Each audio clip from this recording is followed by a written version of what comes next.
आज के वीडियो में डेंगू बुखार से बचाव के उपाय अर्थात डेंगू बुखार से कैसे बचा जाए, इसकी कैसे रोकथाम की जाए आपको समझाएंगे।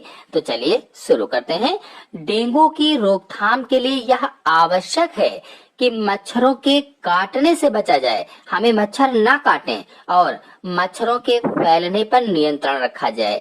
तो इसके लिए कुछ हम उपाय कर सकते हैं, जिसमें से पहला है मच्छरों के काटने से बचने के लिए मच्छरदानी का प्रयोग करना चाहिए। तो सबसे पहली बात तो यही है कि हमें मच्छरदानी का प्रयोग करना चाहिए। अगर हम मच्छरदानी का प्रयोग करेंगे तो हमारे पास मच्छर नहीं आएंगे और हमें नहीं काटेंगे। डेंगू से बचने का अगला उपाय है वयस्क मच्छरों को नष्ट करने के लिए किसी प्रभावी कीटनाशक धुएं का प्रयोग करना चाहिए।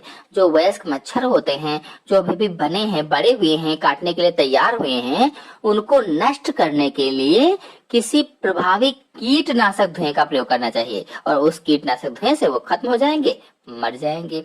फिर अगला पॉइंट है घर के भीतर व पास के क्षेत्रों में जल का संग्रह ना होने दें। मतलब घर के भीतर टायर, बोतल, कूलर, गुलदस्ते आदि में ये जनन करते हैं। जो डेंगू मच्छर होता है उसी में जनन करता है, उसी में अंडे देता है और उसमें अगर पानी भरा हुआ है, गीला है, तो वो वहीं पर अंडे देंगे और अंडे देने के बाद मच्छर बन जाएंगे। तो घर के भीतर या आसपास के क्षेत्रों में जल का संग्रह ना होने दें।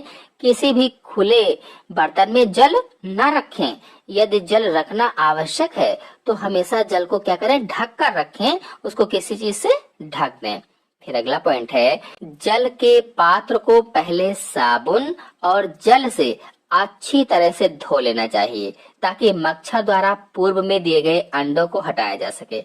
अगर आपने बर्तन को सीधा करके रखा हुआ है, हो सकता है उसमें उसने अंडे दे दिए हों, तो क्या करना है कि उस पात्र को, उस बर्तन को साबुन से अच्छी प्रकार से धुल लीजिए ताकि मच्छर ने अगर पहले से उसमें अंडे दिए हैं तो वो सब धुल जाए, वो सब साफ हो जाए और बर्तन स्वच्छ हो जाए।